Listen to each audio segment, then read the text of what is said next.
মূল বেতনের 20% হারে বাড়ি ভাড়া ভাতা বৃদ্ধির দাবিতে লাগাতার কর্মসূচির অংশ হিসেবে দ্বিতীয় দিনের মতো কেন্দ্রীয় শহীদ মিনারে অবস্থান করছেন এমপিওভুক্ত শিক্ষকরা। সোমবার সকাল থেকে অবস্থান কর্মসূচি পালন করছেন তারা।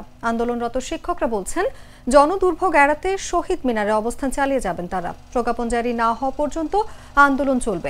আলোচনার মাধ্যমে প্রজ্ঞাপন নিয়েই বিজয়ীর বেশে শ্রেণীকক্ষে ফিরবেন বলেও জানান শিক্ষকরা। 20% হারে বাড়ি ভাড়া ভাতা বৃদ্ধি, চিকিৎসা ভাতা বাবদ 1500 টাকা এবং শিক্ষকদের আন্দোলনে পুলিশের বল প্রয়োগের প্রতিবাদ জানিয়ে তারা বলেন, দাবি মেনে না নিলে মার্চ টু সচিবালয় কিংবা মার্চ টু যমুনার মতো কর্মসূচি দিতে বাধ্য হবেন তারা।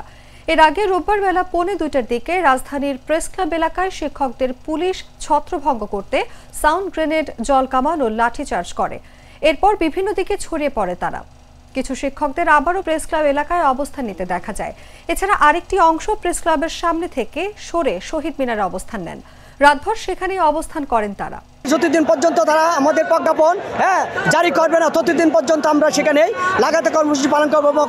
স্কুলে পাঠদান বন্ধ রয়েছে। মূল দাবি হচ্ছে তিনটা আমাদের: 20% বাড়ি ভাড়া শিক্ষক কর্মচারীদের এবং 1500 টাকা চিকিৎসা ভাতা এবং চতুর্থ শ্রেণী অর্থাৎ কর্মচারীদের উৎসব ভাতা 75% হারের যতক্ষণ পর্যন্ত প্রজ্ঞাপন না আসবে ততক্ষণ পর্যন্ত আমাদের এই কর্মসূচি অব্যাহত থাকবে এবং শ্রেণীতে পাঠদান কার্যক্রমও বন্ধ থাকবে। এখন প্রজ্ঞাপন জারির জন্য আমরা যে আলটিমেটাম সময় দিয়েছিলাম সেটা তারা বাস্তবায়ন করছে না। আমাদের সাথে তামাশা স্বরূপ 500 টাকার একটা প্রজ্ঞাপন তারা জারি করেছে, যেটা শিক্ষক সমাজকে অপমান ছাড়া আর কিছুই নয়। বাংলাদেশে কোথায় 1000 টাকা 1500 টাকায় বাড়ি ভাড়া পাওয়া যায়, সেটা জাতির বিবেকের কাছে আমার প্রশ্ন।